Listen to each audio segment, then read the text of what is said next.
Hello and welcome to our channel Filmverse. आज हम explain करेंगे मूवी धुरंधर को। तो चलिए शुरू करते हैं। मूवी के स्टार्ट में हमें दिखाया जाता है कि कुछ टेररिस्ट्स ने एक पूरे जहाज को हाईजैक किया हुआ है जिसमें बहुत सारे मासूम लोग हैं। वहीं प्लेन के बाहर खड़े होते हैं अजय सनियाल, जो कि डायरेक्टर इंटेलिजेंस ब्यूरो हैं। वहीं आते हैं देवाव्रत कपूर, जो कि मिनिस्टर ऑफ इंटरनल अफेयर्स हैं। अजय सनियाल कहता है कि ये लोग 36 से सीधा 3 पर आ गए हैं। आप मुझे टाइम दे सर, मैं इन सब हॉस्टेजेस को सही सलामत उनके घर पहुंचवा दूंगा। लेकिन देवाव्रत साहब कहते हैं कि पीएम पे बहुत प्रेशर है, हम कुछ नहीं कर सकते, हमें उनकी मांगें पूरी करनी ही पड़ेंगी। फिर वो दोनों प्लेन के अंदर जाते हैं जहां जहूर नामी शख्स ने एयर होस्टेस के सर पे पिस्टल रखा हुआ होता है।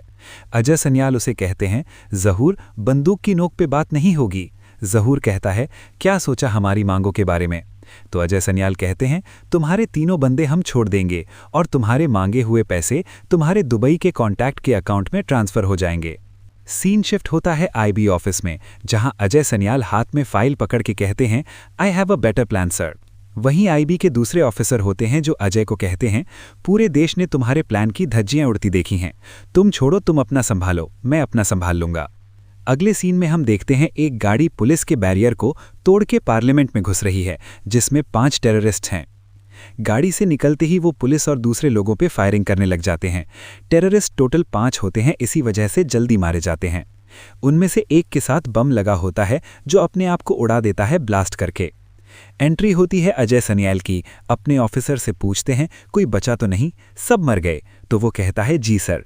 अजय को बहुत गुस्सा आता है, हर बार वो पहले काम कर लेते हैं और हमें बाद में पता चलता है। सीन शिफ्ट होता है देवाव्रत कपूर के ऑफिस में, जहां वो कहते हैं कि मैंने पीएम से बात की है और वो राजी हो गए हैं इस मिशन के लिए। सीन शिफ्ट होता है जहां दिखाया जाता है कि एक लड़का अफगानिस्तान के बॉर्डर तुरखम से पाकिस्तान में घुसता है, जिसके बड़े बड़े बाल और आंखों में जुनून दिखाई देता है। लड़का कराची की बस में बैठ जाता है और फिर कराची के सफ़र पे निकल जाता है और फिर कराची के बस स्टैंड पे उतरता है और वहां से लियारी पहुंच जाता है जहां उसने जाना होता है, आलमबी जूस वाले की दुकान पे, और वो भी इंडिया का एजेंट होता है जो बहुत सालों से लियारी में ही होता है। लड़का दुकान में पहुंच के आलमबी को बोलता है कि मुझे काम चाहिए, तो आलमबी कहते हैं चलो चलो ईद के बाद आना, और फिर वो लड़का बाहर चला जाता है। जब आलमबी रात को दुकान बंद कर रहा होता है तो देखता है कि वो लड़का अभी भी उसकी दुकान के बाहर ही है। इतने में बाबू डकैत के कुछ गुंडे आके लड़के को तंग करने लग जाते हैं। आलमबी इशारे में लड़के को कहता है कि इनसे पंगा ना लेना, और फिर शटर बंद करके अंदर चला जाता है। गुंडे लड़के की खूब पिटाई करते हैं और उसके साथ गंदा काम करने ही वाले होते हैं कि पुलिस की गाड़ी आ जाती है, जिसे देखकर वो लोग भाग जाते हैं और वो लड़का उधर ही बेहोश हो जाता है। सुबह जब आलमबी दुकान खोलने आता है तो देखता है लड़का उधर ही पड़ा हुआ है। वो उसे खाने को खाना देता है और पूछता है, तुम्हारा नाम क्या है? तो वो कहता है, हमजा अली मज़ारी। अगले ही सीन में हमजा को दिखाया जाता है, जिसे आलमबी सोडा बनाना सिखा रहे होते हैं और अपनी दुकान में काम पे रख लेते हैं। फिर जब वो दोनों फ्री होकर बातचीत करने बैठते हैं तो आलमबी उसे कहते हैं, रहमान डकैत की गैंग में घुसना इतना आसान नहीं होगा, इंतज़ार करना पड़ेगा, लंबा इंतज़ार, और पठान गैंग से बच के रहना। बाबू डकैत और अरशद पापू के लोग घूमते रहते हैं जैसे उस रात। अगले ही सीन में दिखाया जाता है बाबू डकैत, जो आलमबी को धमकाने आता है कि मेरे इलाके में काम करता है और रहमान के घर बर्थडे पार्टी में स्टॉल लगाने की तेरी हिम्मत कैसे हुई। फिर आलमबी का खबरी, जो कि बाबू डकैत के गैंग में होता है, वो आलमबी और हमजा को खबर देने आता है कि मौका अच्छा है, कल रहमान का बड़ा बेटा नईम दोस्त के वलीमे में जाएगा जिधर बाबू के लड़के उस पर हमला करेंगे। अगर हमजा ने उसे बचा लिया तो रहमान की नज़र में आ जाओगे। सीन शिफ्ट होता है वलीमे के फंक्शन पे, जहां हमजा वेटर बना होता है और इंतज़ार कर रहा होता है नईम का। इतने में नईम दोस्त के वलीमे में आ जाता है और उसके साथ उसका छोटा भाई फैसल भी होता है। बाबू डकैत के आदमी भी आते ही अंधाधुन फायरिंग करने लग जाते हैं। हमजा फैसल को तो बचा लेता है लेकिन नईम को नहीं बचा पाता, वो जगह पे मर जाता है, लेकिन फिर भी उसे हॉस्पिटल ले जाते हैं। फिर एंट्री होती है रहमान डकैत की और उसके साथ उसका भाई उज़ैर बलोच। रहमान अपने बेटे की लाश देखकर खामोश हो जाता है। फैसल बताता है कि किस तरह हमजा ने उसे बचाया। उज़ैर कहता है अपने आदमी से कि ऐसे 1 लाख दे दो। हमजा कहता है कि पैसे नहीं चाहिए जनाब। रहमान कहता है, कौन आदमी थे, अगर सामने आए तो पहचान जाओगे? हमजा ने बोला, जी पहचान लूँगा। हमजा रहमान से कहता है कि आप हमारे मसीहा हो, मैं आपको बहुत मानता हूँ। उज़ैर अपने आदमी से कहता है कि ख्याल रखो इसका। वहीं हॉस्पिटल में आता है जमील जमाली एमएनए, जो उज़ैर को कहता है कि इलेक्शन होने दो, फिर उसके बाद बदला ले लेंगे नईम का, लेकिन अभी कुछ ना करना और अपने भाई रहमान को संभालना। फिर आहिस्ता आहिस्ता हमजा रहमान की गैंग में घुस जाता है। उज़ैर उसे अपने हर अड्डे के बारे में बताता है और उसे रहने के लिए घर भी देते हैं। अगले सीन में टीवी पे न्यूज़ चल रही होती है कि रहमान क्या पूरी कराची जानती है कि नईम को बाबू डकैत में मारा है, लेकिन फिर भी वो खामोश है, जिसे देखकर रहमान को गुस्सा आता है। वो एक एक करके अपने सब आदमियों से पूछता है कि मुझे बदला लेना चाहिए। अभी सब ना कह देते हैं, लेकिन हमजा कहता है कि बदला लेना चाहिए। मैं अगर आपकी जगह होता तो बदला लेता। आप बलोचों के बादशाह हैं। दुश्मन ने आपके बेटे को बेरहमी से मार दिया। बादशाह अगर इंतकाम ना ले तो बेइज्जती पूरी कौम की होती है। यही मौका है कि बाबू को मारकर उसके सारे इलाकों पे कब्जा करने का, और फिर लियारी में हुकूमत शेरे बलोच की होगी।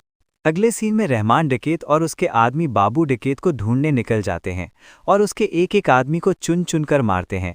इतने में उज़ैर बलोच को रिक्शे में बैठा बाबू डकैत नजर आ जाता है। उज़ैर रहमान को फ़ोन करके बोलता है कि तुम चौक में आ जाओ, हमने बाबू को पकड़ लिया है। बाबू रहमान से मौत की भीख मांगता है और उसे कहता है कि तुम मेरे बेटे हो, मुझे छोड़ दो। रहमान कहता है मेरे बेटे को नहीं मारना चाहिए था, और पत्थर से उसका सर फाड़ देता है। ये सीन सच में दिमाग को हिला देने वाला सीन है।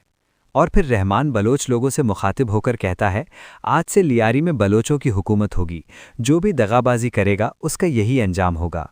अगले सीन में दिखाया जाता है एक जलसा हो रहा है जहां जमील जमाली जलसे में खिताब कर रहे होते हैं। वहीं एंट्री होती है रहमान की। लोग उसे देख के झूमने लगते हैं। वहीं जमाली की बेटी यलीना भी आई होती है, जिस पे हमजा की नज़र पड़ जाती है और उसे पहली नज़र में प्यार हो जाता है। वहीं हमें दिखाए जाते हैं खनानी ब्रदर्स, जो रहमान से मिलते हैं और उसे ऑफ़र करते हैं कि तुम्हें हमारे साथ काम करना चाहिए तो हम तुम्हें पॉलिटिक्स में ऊपर लेके जा सकते हैं। रहमान उज़ैर और हमजा से मशवरा करने के बाद खनानी की ऑफ़र एक्सेप्ट कर लेता है और उनके साथ काम करने को राज़ी हो जाता है। फिर हमजा डिस्को में जाता है, जहाँ पे रेड पड़ने के बाद वो यलीना को घर तक ड्रॉप करता है और अपने दिल की कुछ बातें उससे करता है। अगले सीन में रहमान खनानी ब्रदर्स से मिलने जाता है। उसके साथ हमजा और उज़ैर भी होते हैं, जहाँ उसकी मुलाकात मेजर इकबाल से होती है, जो कि ISI एजेंट होता है। मेजर इकबाल रहमान से कहता है कि हमें भारी तादाद में असला और बारूद चाहिए, जो कि असली हों। हमें ऐसी बंदूकें चाहिए जिस पर रशियन और अमेरिकन नाम लिखे हों। कल को अगर कोई इन्वेस्टिगेशन हो तो ISI का नाम नहीं आना चाहिए। इस डील के बदले हम आपको पॉलिटिक्स की ऊंची कुर्सी का तोहफा देंगे। रहमान इस डील के लिए राज़ी हो जाता है और मेजर से कहता है कि अगले महीने आपको ये माल डिलीवर हो जाएगा। रहमान के जाते ही खनानी ब्रदर्स जमील जमाली को फ़ोन करके बोलता है कि रहमान ने अगर लियारी ना अपने पर फैला लिए तो आपके लिए वहाँ रहना मुश्किल हो जाएगा, वो आपकी कुर्सी छीन लेगा। जमाली साहब कहते हैं, लगता है जिन को आज़ाद करने का टाइम आ चुका है। हमजा सीधा अलम भाई के पास जाता है और उन्हें बताता है कि अगले महीने ये लोग कुछ बड़ा करने का सोच रहे हैं। आप अजय सन्याल को मैसेज पहुंचा दो कि वो तैयार रहें। अगले सीन में रहमान बलोचों के लीडर शिरानी के पास जाता है और उसे कहता है मुझे अगले महीने तक ये सब माल चाहिए। तो वो कहता है ठीक है, माल मिल जाएगा। फिर जमाली साहब चौधरी असलम का सस्पेंशन ऑर्डर वापस ले लेते हैं और उसे रीजॉइन करने को कहते हैं और कहते हैं कि मुझे लियारी की गंदगी ख़त्म करके दो, लियारी मुझे साफ चाहिए। लेकिन चौधरी इनकार कर देता है और कहता है हर पुलिस वाला रहमान के तलवे चाटता है। मैं अपनी नई टास्क फोर्स बनाना चाहता हूं जो सिर्फ मेरी सुनेगी, जिसमें कोई भी दूसरा बंदा दखल अंदाजी नहीं करेगा, आप भी नहीं। अगर ये शर्त मंजूर है तो ठीक है, फिर मैं लियारी की जिम्मेदारी उठाऊंगा। गाना गाने के बाद हमजा और यलीना अलम भाई की दुकान पे जाके बैठते हैं, जहां एक न्यूज़पेपर में चौधरी असलम की तस्वीर देखकर यलीना कहती है ये तो मेरे अब्बू से मिलने आते रहते हैं। तो हमजा कहता है कि अगली बार ये मिलने आए तो इन पर नज़र रखना और मुझे बताना। माल की डिलीवरी का दिन होता है। अचानक रहमान के बेटे फैसल की तबीयत खराब हो जाती है और वो उसे लेकर हॉस्पिटल को निकलता है। उज़ैर और हमजा को कहता है तुम लोग माल डिलीवर कराओ जाके और एक एक पैसे का हिसाब करके आना। रास्ते में रहमान की गाड़ी पर फायरिंग हो जाती है। रहमान जब देखता है तो सामने चौधरी असलम खड़ा होता है और वो उसे गिरफ्तार कर लेता है। इधर हमजा और उज़ैर माल डिलीवर करते हैं मेजर इकबाल को और उन्हें खबर मिलती है कि रहमान को चौधरी ने गिरफ्तार कर लिया है। हमजा उज़ैर को सीधा घर जाने को बोलता है। हमजा को इखलाक पे शक होता है कि उसी ने रहमान की मुखबरी की है। हमजा ने इखलाक से उगलवा लिया कि उसी ने रहमान की मुखबरी की है। उज़ैर उसे वहीं गोली मार देता है। इतने में यलीना की कॉल आती है हमजा को, कहती है मैंने तुम्हें कुछ भेजा है, तुम्ही ने बोला था कि अपने अब्बू पे नज़र रखना। हमजा को पता चल जाता है कि जमाली और चौधरी का प्लान था रहमान को गिरफ्तार करना। हमजा जमाली को कॉल करके कहता है कि अपनी बेटी को जिंदा देखना चाहते हो और चाहते हो कि ये वीडियो जिसमें तुम अरशद पापू और चौधरी असलम के साथ मिलकर रहमान को गिरफ्तार करने का प्लान बना रहे थे, टीवी पर न आए तो चौधरी को बोलो रहमान को छोड़ दो। जमाली डर जाता है और चौधरी को कॉल करके बोलता है कि रहमान को छोड़ दो, मेरी इज्जत का सवाल है। लेकिन चौधरी आगे से कहता है मुझे आपकी आवाज़ नहीं आ रही और फ़ोन बंद कर देता है। हमजा दोबारा जमाली को कॉल करता है और कहता है कि अभी तक रहमान को क्यों नहीं छोड़ा। जमाली कहता है कि चौधरी मेरी बात नहीं सुन रहा और ना ही मेरा फ़ोन उठाता है। तो हमजा कहता है मुझे बताओ लियारी टास्क फोर्स का ऑफिस कहाँ है। हमजा और उज़ैर ऑफिस में जाके सब पुलिस वालों को उल्टा लटका के सारी जगह पेट्रोल डाल देते हैं और वीडियो बना के चौधरी असलम को भेजते हैं, अगर तुमने रहमान को न छोड़ा तो हम इन सबको जिंदा जला देंगे। मजबूरन चौधरी असलम को रहमान को छोड़ना पड़ता है। रहमान हमजा से बहुत खुश हो जाता है। फिर ये लोग खनानी ब्रदर्स की तरफ जाते हैं जहां टीवी पे लाइव देख रहे होते हैं मुंबई टेरर अटैक 26/11। हमजा के सामने मेजर इकबाल उन्हें इंस्ट्रक्शंस दे रहा होता है कि सबको मार दो। रहमान, मेजर इकबाल, खनानी ब्रदर्स ये सब देख के बहुत खुश होते हैं। लेकिन हमजा का खून खौल रहा होता है, वो बहुत गुस्से में होता है, उसका दिमाग फट रहा होता है। वो सीधा अलम भाई के पास जाता है और उसे कहता है कि हमने मैसेज दिया था लेकिन फिर भी ये सब कैसे हो गए। तो अलम भाई कहता है शांत रहो, इसमें तुम्हारी और मेरी गलती कोई नहीं है, हमने अपना काम बखूबी किया, सब्र से काम लो। हमजा अपने घर जाता है जहां यलीना उसे कहती है तुम सारी रात किधर थे, मैं तुम्हारी नौकर नहीं हूं जो इस कबूतर खाने में बैठ के तुम्हारा इंतजार करती रहूं।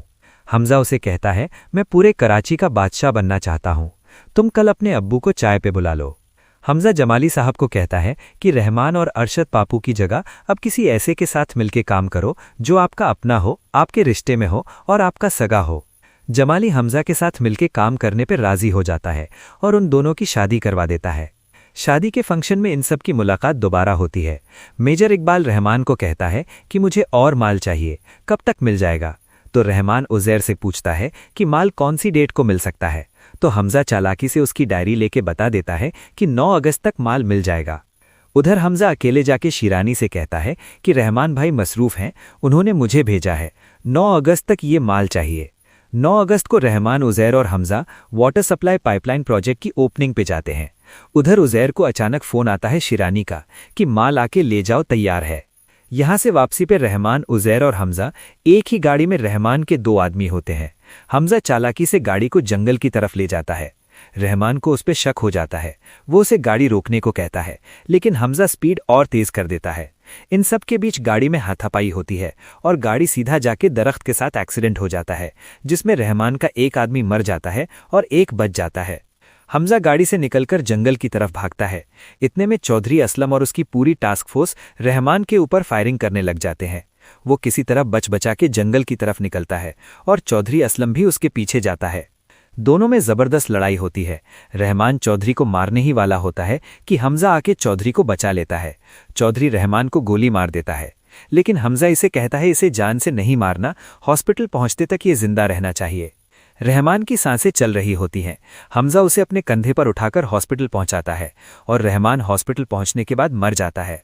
उज़ैर को जब इस बात का पता चलता है तो वो भागता हुआ हॉस्पिटल पहुंचता है। हमजा उसे कहता है रहमान भी नहीं बच पाए, चौधरी ने उन्हें मार दिया। हमजा घर जाता है और हमें उसकी डायरी दिखाई देती है जिसमें उसने हर बंदे का नाम लिखा हुआ होता है जिसको उसने ख़त्म करना है।